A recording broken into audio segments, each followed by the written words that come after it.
Meni je pa ime Lin, kar se na Štajerskem izgovarja Anja.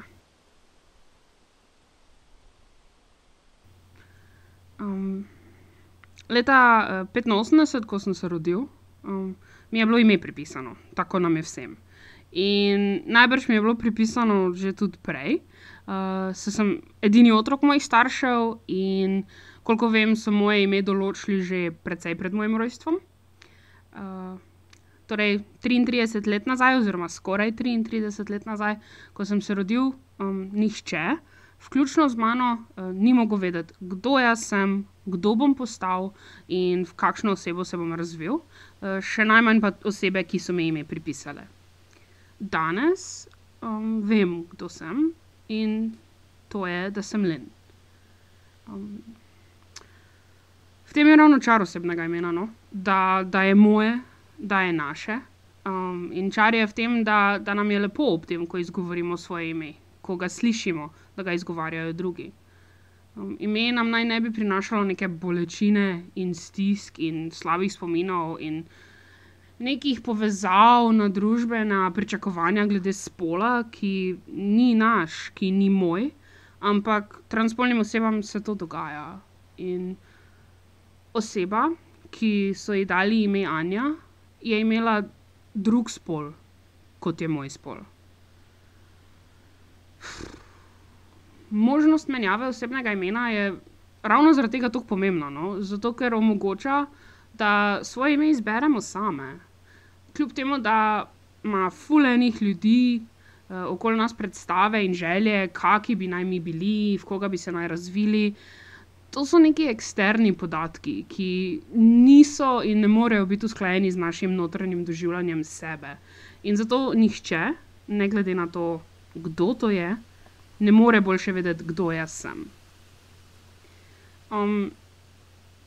Izbor osebnega imena je v bistvu tudi ful lep proces, ker izraža svobodo človeka, ki si v bistvu lahko končno reče: hej, ne glede na to, kaj družba misli, da jaz sem ali pa nisem, to sem jaz.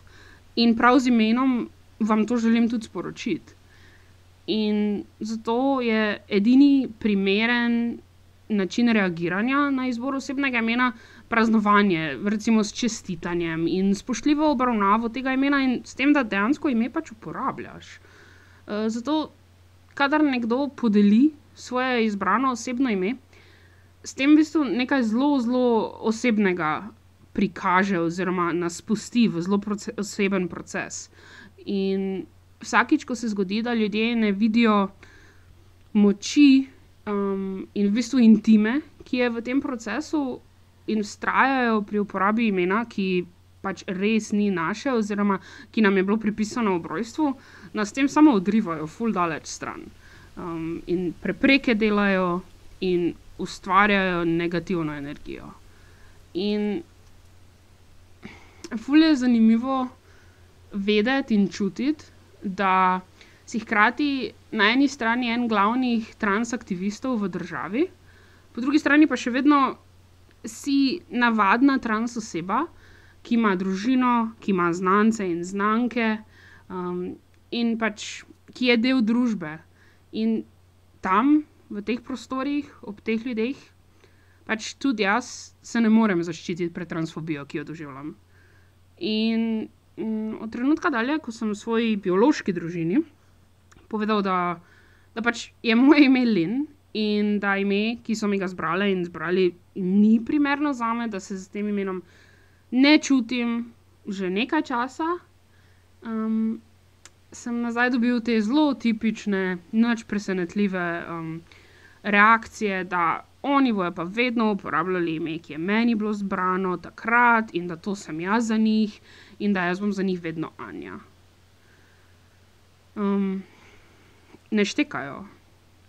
Dejansko sploh ne razumejo. Ne razumejo, da Anje ni, da Anja ne obstaja že kar nekaj časa in da tudi če mogoče navidezno obstajala zadnja leta, v resnici dejansko jaz nisem povezave s tem imenom čutil že ful dolgo.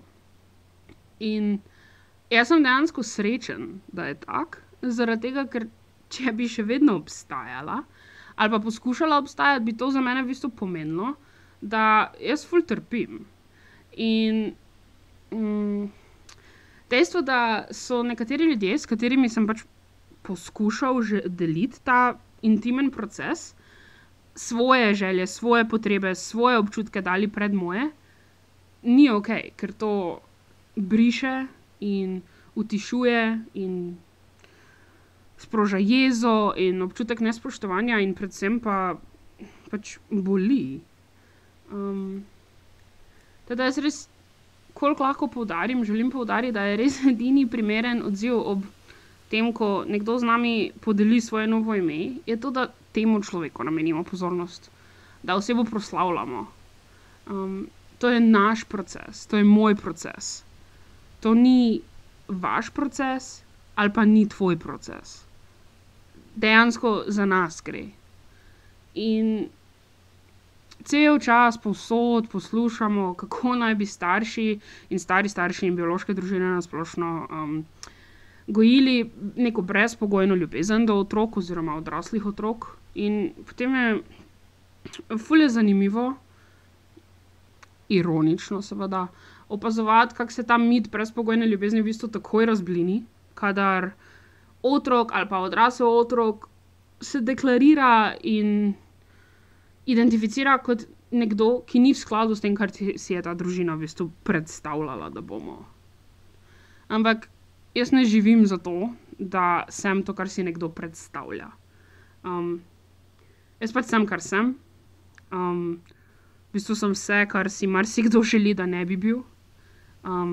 Sem marsikaj, kar si družba želi, da se ne bi ne videlo, ne slišalo. Ampak ja, no, jaz sem Lynn. In to je edino ime, za katerega je sprejemljivo, da se ga uporablja zame.